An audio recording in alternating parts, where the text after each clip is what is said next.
The road ahead of you has been cleared. It is mid-morning and the highway is the kind of road that would ordinarily carry a steady movement of travelers, merchants, pilgrims and porters across this stretch of the Tokaido, the great coastal road that connects the western domains of Japan to the capital at Edo. But the road ahead is empty of ordinary traffic, and the reason for that emptiness is audible before it is visible. A sound comes from around the bend in the road, a rhythmic, formal sound, the sound of many feet moving together in a disciplined cadence, punctuated by the occasional call of a retainer announcing the approach of something that requires your immediate and respectful attention. You step to the side of the road. The people around you, the few remaining travelers who had not already received the warning further back along the route, do the same. Some lower their eyes, some kneel.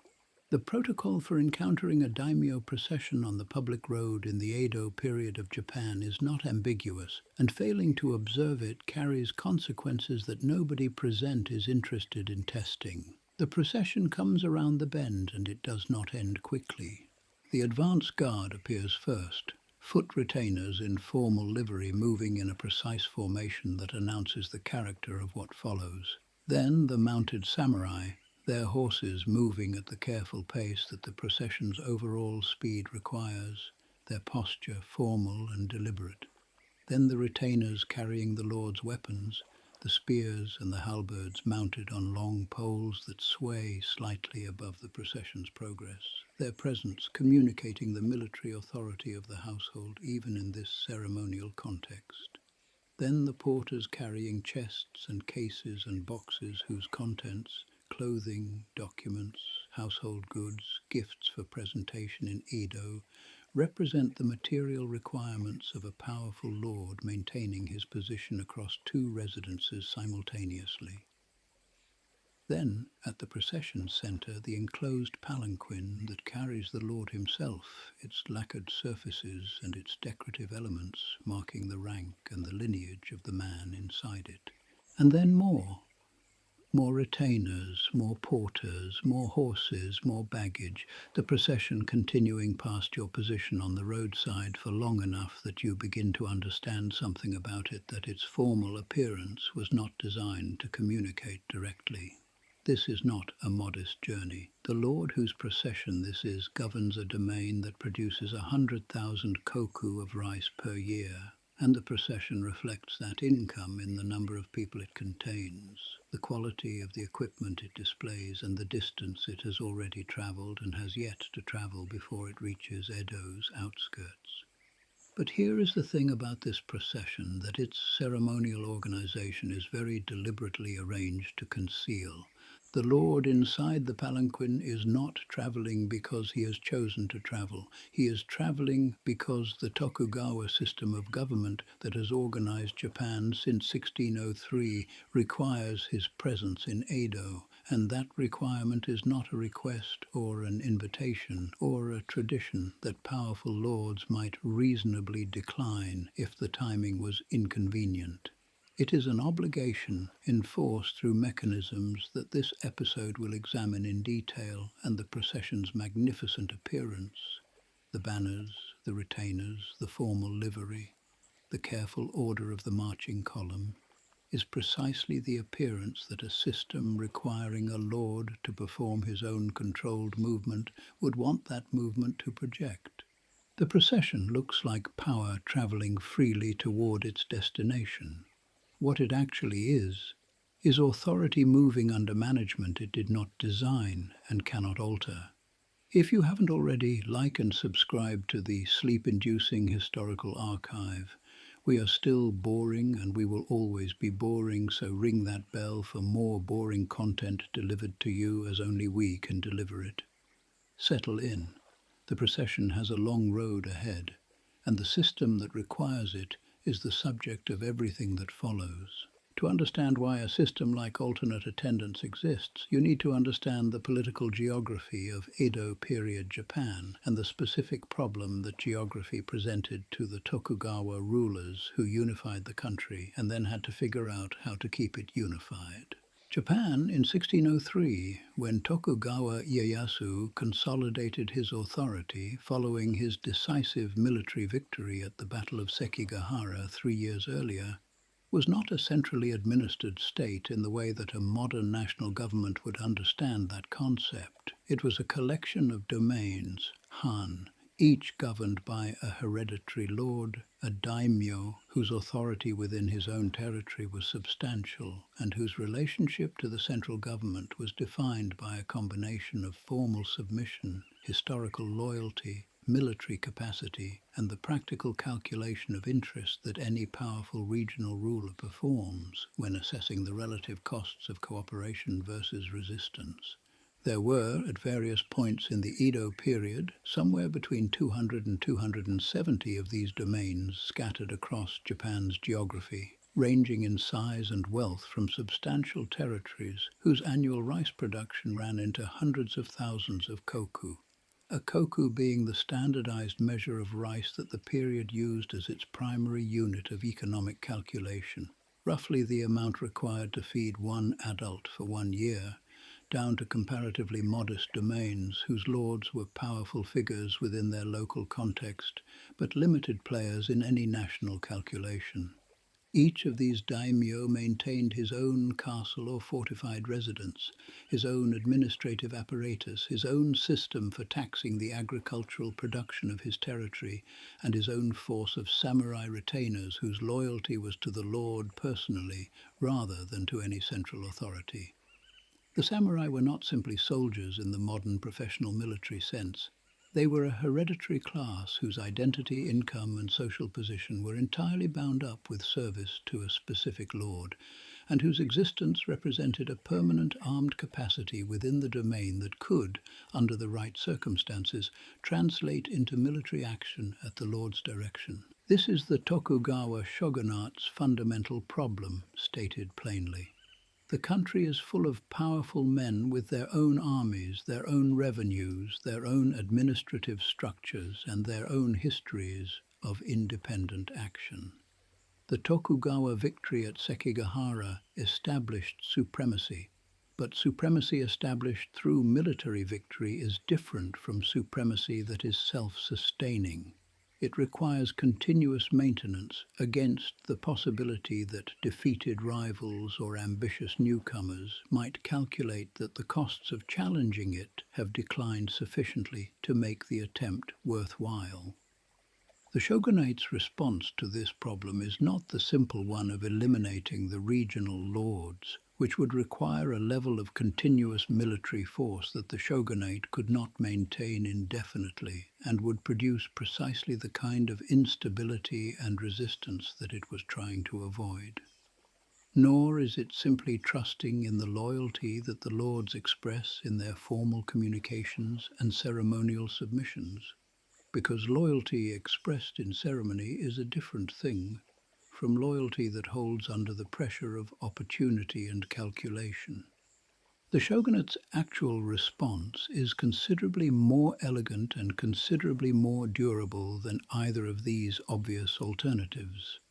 It is a system of controls, regulations, surveillance, financial requirements, family arrangements, and ceremonial obligations that keeps the regional lords in a state of managed dependency rather than eliminated or simply trusted. Among these controls, alternate attendance is one of the most comprehensive and most effective because it addresses simultaneously the problems of military capacity, financial independence, geographic separation, and political reliability that the daimyo collectively represent. The lords keep their titles, they keep their domains, they keep their samurai and their administrative systems and their ceremonial authority. What they lose gradually and persistently is the practical capacity to act independently on any of these resources in ways that would challenge Tokugawa supremacy. The system makes them dependent, and dependence makes them manageable, and manageable regional lords make the whole political arrangement sustainable across the 2.5 centuries that the Edo period eventually spans. Sankin-kōtai. The term translates roughly as alternate attendance, and its formal establishment as a universal requirement for all daimyo is conventionally dated to a shogunal ordinance of 1635, though the practice had been developing in less systematic forms before that date as a requirement that the Tokugawa rulers applied to lords whose loyalty they had particular reason to monitor closely. The basic mechanism of the system is straightforward enough to describe in a sentence. Daimyo are required to spend regular periods, typically alternating years, though the specific schedule varied considerably by domain location, domain category, and historical arrangement, residing in Edo in attendance on the shogun, and to return to their home domains for the intervening periods. What this apparently simple requirement produces in practice is considerably more complex and considerably more consequential than the basic description suggests. The lord whose domain is in the western regions of Japan, in Kyushu, in western Honshu, in the areas that had historically been the geographic base of some of the shogunate's most powerful potential rivals, faces a journey to Edo that takes weeks in each direction, crossing mountain ranges and rivers and long stretches of coastal highway. The requirement to make this journey every other year with a procession sized to reflect his rank and status is itself a significant logistical and financial undertaking. Add to this the requirement to maintain a substantial Edo residence capable of housing his retinue during the residence period, to staff and supply that residence continuously, and to sustain his home domain's administration and his castle residence simultaneously, and the financial implications of the system begin to come into focus. The administrative apparatus that monitors compliance with sankin-kōtai is precise and continuous.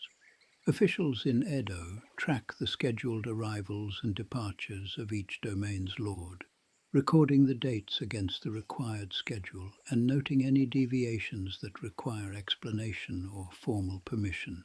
A daimyo who wishes to delay his departure from his home domain, or to vary his route, or to alter the timing of his arrival in Edo must request permission through appropriate channels and provide adequate justification for the change. The flexibility available to him in these matters is real but limited, and the administrative record of his compliance or non-compliance is maintained as a permanent feature of the shogunate's management of his domain. The daimyo's life under this system becomes divided in a way that has no real precedent in his domain's previous experience. He is a regional governor when he is in his home domain, managing the agricultural, administrative, and military affairs of his territory from the castle that represents his family's historical power in that place. He is an attendant at the shogunal court when he is in Edo, participating in the ceremonial and social life of the capital, maintaining relationships with other lords and with shogunal officials, and performing the various formal duties that Edo attendance requires. Neither identity is false. Both are genuine aspects of who he is and what his position requires of him. But together they constitute a life that is organized around a schedule he did not choose and cannot easily alter, moving between locations that the Tokugawa system has determined he must occupy in sequence. Travel is not a freedom within this system, it is an obligation. And the road between the domain and Edo, which the procession you observed at the opening of this episode was traversing with such ceremonial formality, is not simply a highway through the Japanese landscape. It is the physical mechanism through which the shogunate's control over the regional lords is continuously exercised and continuously reaffirmed. Weeks before the procession departs, the domain's administrative apparatus is already fully occupied with its preparation. The scale of what must be organized before a daimyo's party can leave the castle town and begin the journey to Edo is not something that can be assembled quickly or improvised at short notice. The preparations are extensive, formal, and governed by expectations about what a lord of this rank and this domain income is required to present to public observation on the road. The procession is not simply a means of getting the Lord and his essential household from one place to another. It is a public performance of the domain's status and the Lord's authority, and the performance must meet the standard that the audience, which includes the shogunate's own observers as well as the general population of the towns and highways the procession will pass through, expects and scrutinizes. The question of procession size is a matter of formal calculation tied to the domain's assessed income. The number of retainers, the number of horses, the number of mounted samurai, the number of ceremonial weapon bearers, the number of porters and stable hands and cooks and servants who constitute the procession's working infrastructure, all of these are expected to reflect a relationship with the domain's koku rating that is well understood within the system and that deviations from require explanation. A lord who travels with a procession substantially smaller than his domain's income would suggest risks the appearance of poverty or disorder, both of which reflect badly on the domain's administrative competence. A lord who travels with a procession substantially larger than his income can sustain risks, the financial consequences of overextension, and the appearance of ambition that the shogunate watches for in regional lords. The ceremonial equipment that the procession carries and displays has its own formal requirements. The mounted spears, yari, carried on long poles by designated retainers and displayed as part of the procession's formal equipment, are not weapons in the practical military sense in this context. They are ceremonial markers of the Lord's military authority, their number and their presentation governed by conventions that reflect his rank in the hierarchical ordering of the domain system. The lacquered chests carried by porters, the formal clothing worn by samurai retainers assigned to visible positions within the procession, the specific arrangement of the marching order. All of these elements are not improvised according to the Lord's personal preference, but executed according to established conventions that the domain's retainers have studied and practiced. The Lord himself is carried in a palanquin, a keigo, or a norimono, depending on the style appropriate to his rank, whose construction and decoration are themselves markers of status. The carrying of the Lord in a palanquin, rather than on horseback, is not simply a matter of comfort, though comfort is served by it. It is a statement about the Lord's position in a hierarchy, where the manner of travel communicates as much as the content of the procession surrounding it. Beneath the ceremonial surface, the practical preparations are extensive and unglamorous. Food must be arranged for a party that may number in the hundreds, across a journey of weeks, through terrain where the availability of adequate supplies cannot always be assumed. Lodging at post towns must be secured in advance by advance parties who travel ahead of the main procession to confirm arrangements and ensure that adequate accommodation will be available when the Lord's party arrives. Replacement horses must be identified and arranged at intervals along the route, because the animals that begin the journey will not all be capable of completing it. Documents authorizing the procession's passage through checkpoints and crossing points must be prepared and carried by appropriate officials within the party. The departure, when it finally comes, has the quality of a formal public event.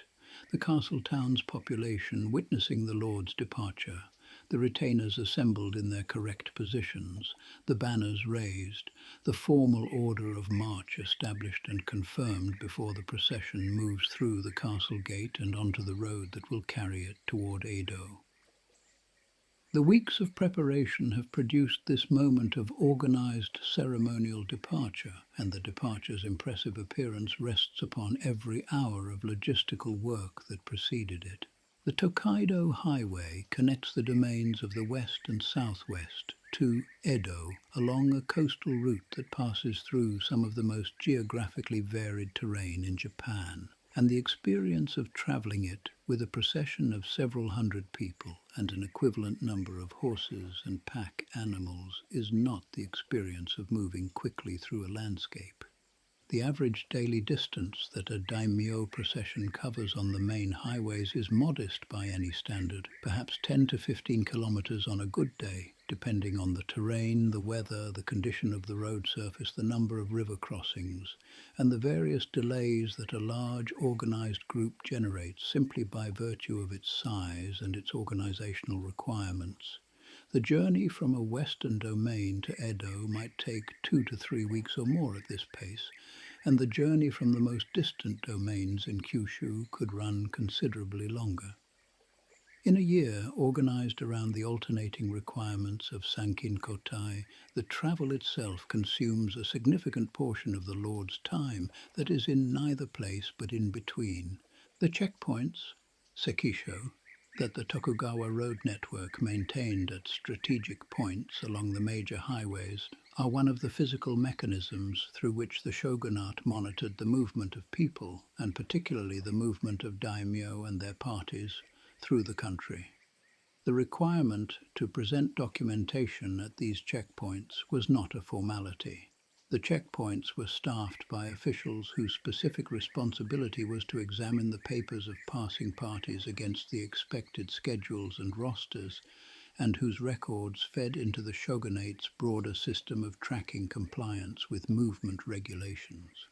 The phrase that contemporary sources use in the context of the sekisho, iridepo ni di onna, or guns entering and women leaving, captures the two categories of movement that the checkpoint system was most particularly designed to monitor. Weapons, specifically firearms, moving toward Edo would represent preparations for military action against the shogun's capital. The wives and family members of daimyo, who are required to reside in Edo under the alternate attendance system, as this episode will shortly examine, moving away from the capital without authorization would signal that a lord was withdrawing his family before taking some action against the shogunate.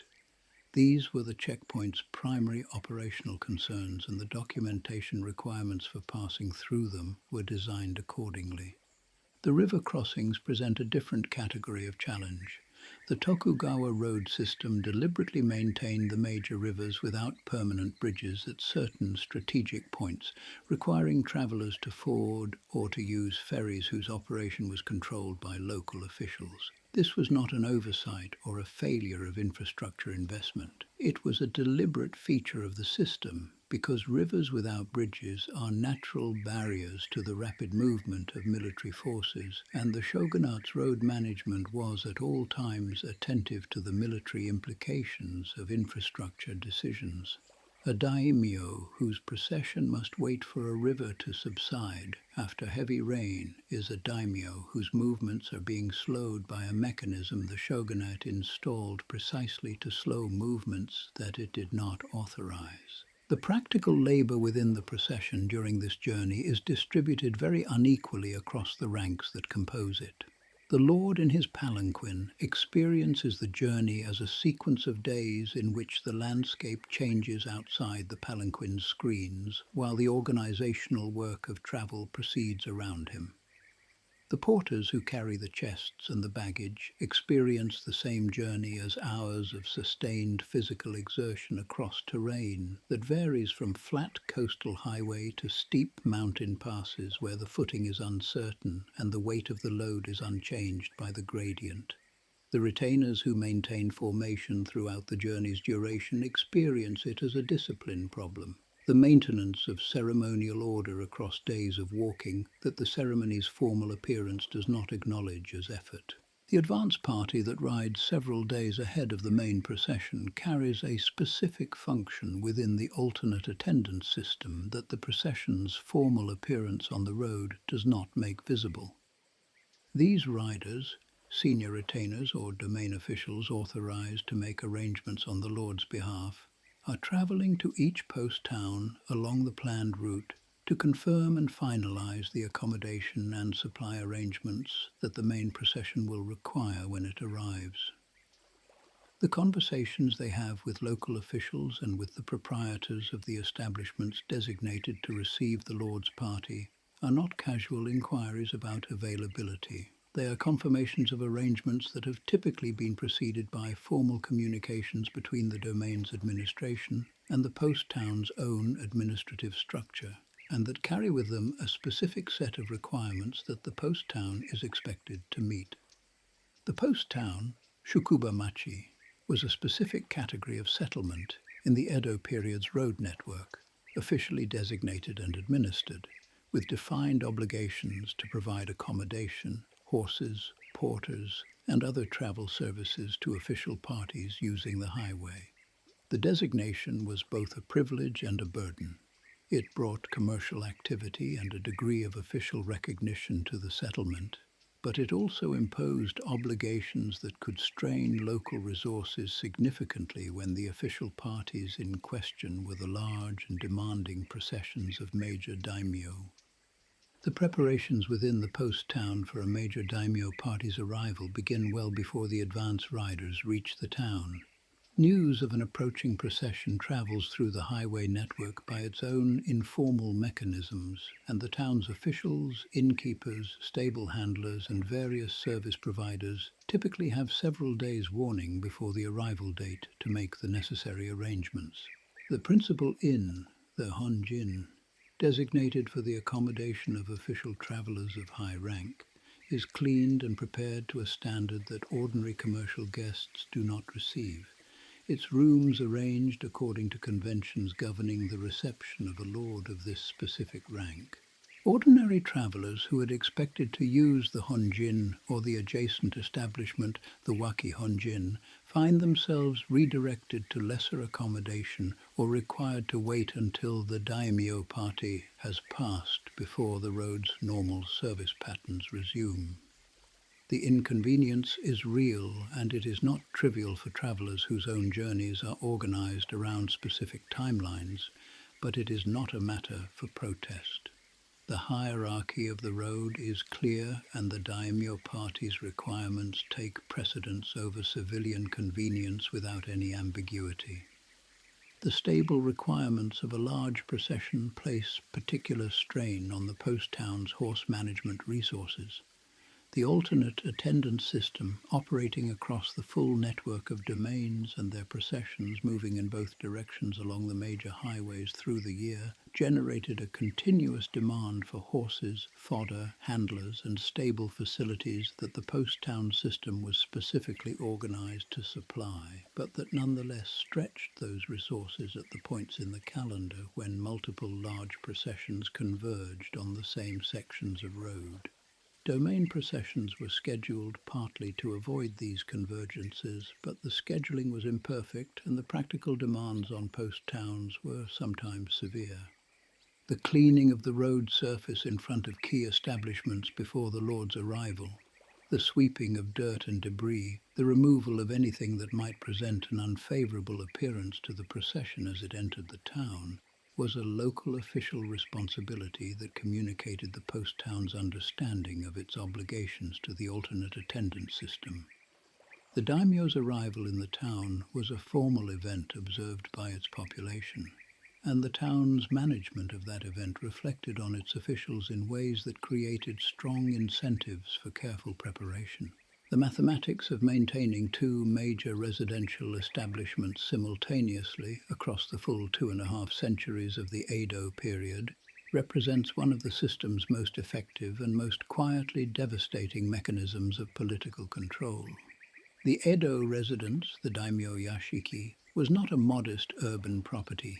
It was a substantial compound in the capital city, sized and equipped to house the Lord's retinue during his periods of attendance, to maintain a permanent staff serving the family members who resided there during the Lord's absence in his home domain, to provide the storage, kitchen, stable, office, and reception facilities that a major lord's household required on a continuous basis, and to present an appropriate public face on its surrounding Edo neighborhood that reflected the domain's status and the lord's position in the capital's social hierarchy. The size of these compounds varied with the domain's income and rank, but for the major daimyo, They were substantial urban territories, often covering considerable areas within the city, with multiple buildings for different functions. Gardens maintained to a standard consistent with the household's dignity, and outer gates and boundary walls that communicated the domain's presence in the capital's geography. The shogunate assigned land for daimyo, yashiki, and edo, and a major domain might hold multiple yashiki in different parts of the city serving different household functions. The principal residence for the lord and his family, secondary residences for different branches of the household or for emergency use, and in some cases tertiary properties used for storage or for lower-ranking retainer accommodation.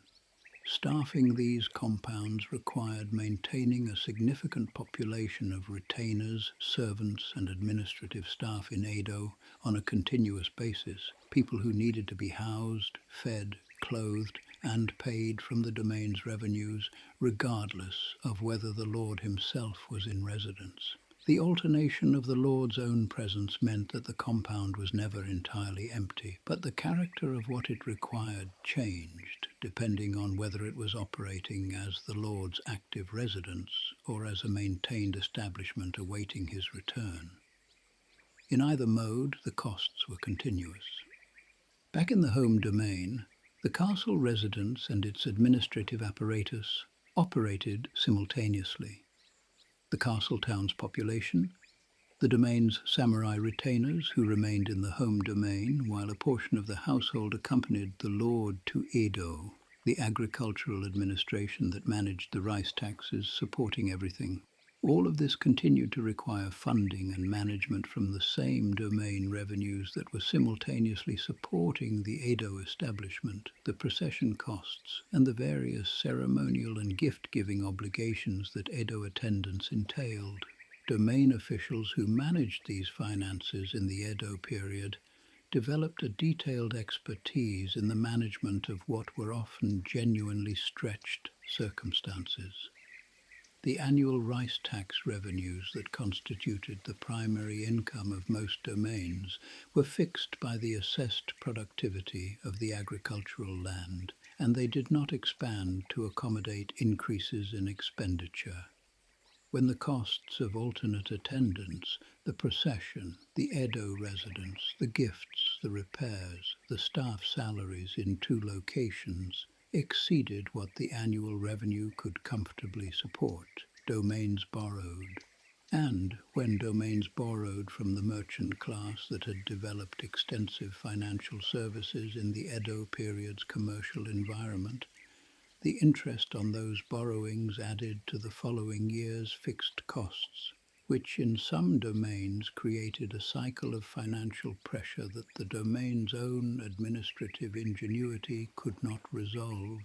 The expense is not incidental to the system. It is structural and it is purposeful. A daimyo, whose domain revenues are committed to the costs of alternate attendance, has fewer resources available for the construction of military fortifications, the expansion of his samurai forces, the stockpiling of weapons and supplies, or any of the other activities that would increase his practical capacity to act independently against the shogunate's authority.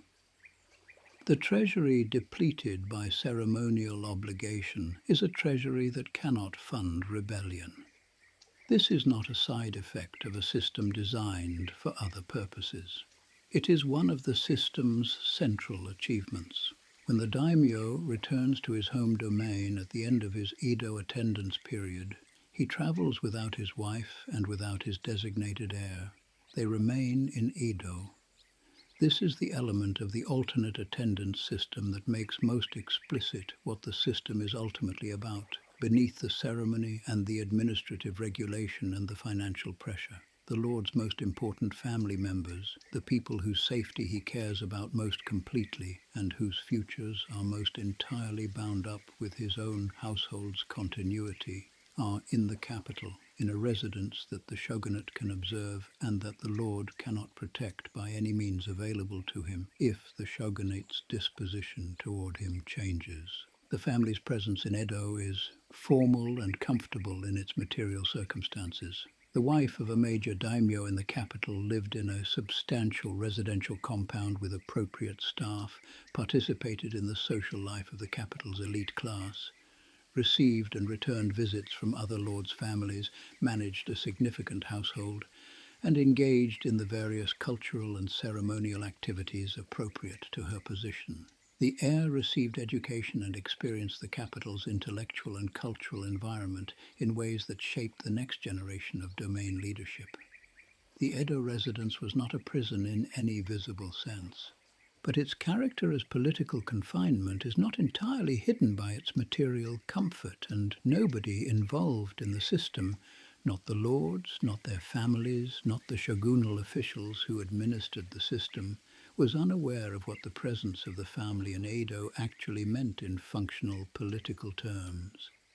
A lord who contemplated any action that would bring him into conflict with the shogunate had first to calculate what would happen to his family in Edo when that conflict became known. The calculation was not complicated, and it consistently produced the same result, which is why the system was as effective as it was for as long as it was. The social dimensions of the family's Edo residence were real and not simply a cover for the political ones. Marriages between daimyo families, negotiations about alliance and succession, the cultivation of relationships with shogunal officials and with other lords' households. All of these were conducted partly through the social life of the Edo yashiki, and the Edo residence was genuinely a center of the political and social activity of the domain's household, rather than simply an elegant detention facility. The women who managed these residences were often highly capable administrators, whose influence on domain affairs, conducted through correspondence with the home domain and through the relationships they maintained in the capital, was substantial even if it operated through informal channels. The underlying reality, however, is not obscured by these genuine social functions. The shogunate holds the lord's future within the walls of the Edo yashiki, not through any explicit threat, but through the simple structural fact that the people the lord cares most about are in a location he does not control, under the observation of an authority he cannot challenge without immediately endangering them. This is the system's most personal mechanism, and it operates continuously and without requiring any overt exercise of force to maintain its effect. Consider what a major daimyo's annual rice revenue actually represents in practical terms, and then consider where it goes.